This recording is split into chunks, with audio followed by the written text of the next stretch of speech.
Dans l'évangile de Jésus-Christ selon saint Luc.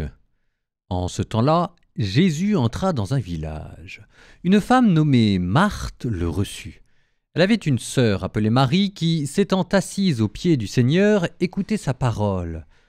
Quant à Marthe, elle était accaparée par les multiples occupations du service. Elle intervint et dit « Seigneur, cela ne te fait rien que ma sœur m'ait laissé faire seule le service ?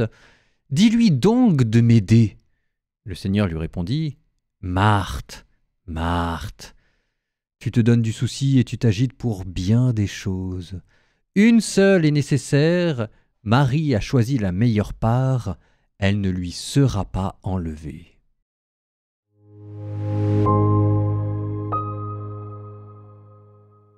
C'est une parabole en actes.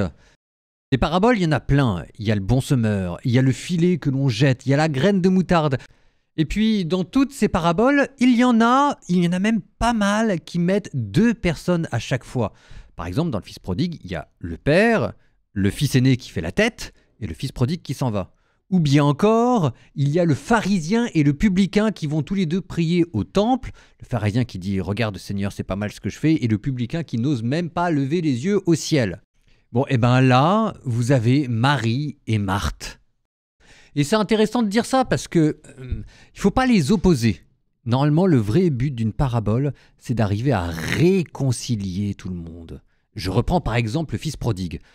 Le fils prodigue, il y a le fils aîné qui fait la tête mais qui fait le boulot, et il y a le fils prodigue, le fils cadet, qui s'en va et qui revient pour demander pardon. Il y a quelque chose de beau et de moins beau et dans l'un et dans l'autre. Ce qu'il y a de beau dans le fils prodigue, c'est qu'il demande pardon. Ce qu'il y a de moins beau, c'est qu'il a quand même dilapidé l'héritage familial et qu'un sou, c'est un sou.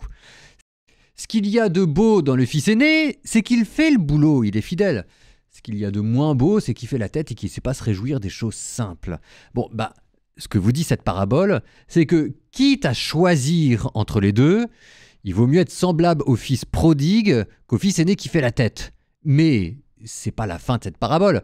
Normalement, la fin de cette parabole, c'est quand on arrive à réconcilier les deux frères et avoir les qualités de l'un avec les qualités de l'autre. C'est-à-dire à la fois être humble et demander pardon comme le fils prodigue dans une relation d'amour et de confiance envers Dieu qui est comme un père, et en même temps faire le boulot comme le fils aîné.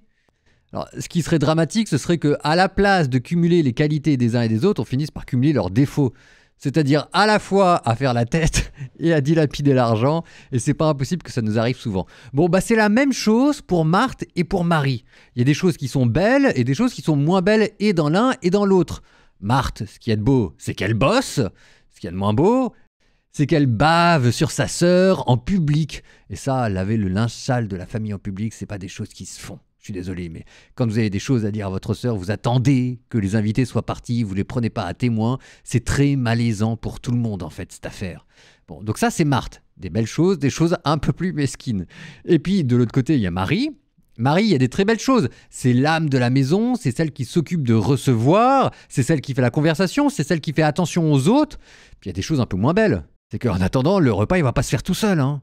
Et que c'est vrai que recevoir les gens, c'est aussi prendre soin d'eux d'un point de vue matériel. Bon, quitte à choisir, c'est ce que vous dit cette parabole, il vaut mieux être comme Marie, qui s'occupe de son hôte, plutôt que comme Marthe, qui se disperse dans les activités du quotidien.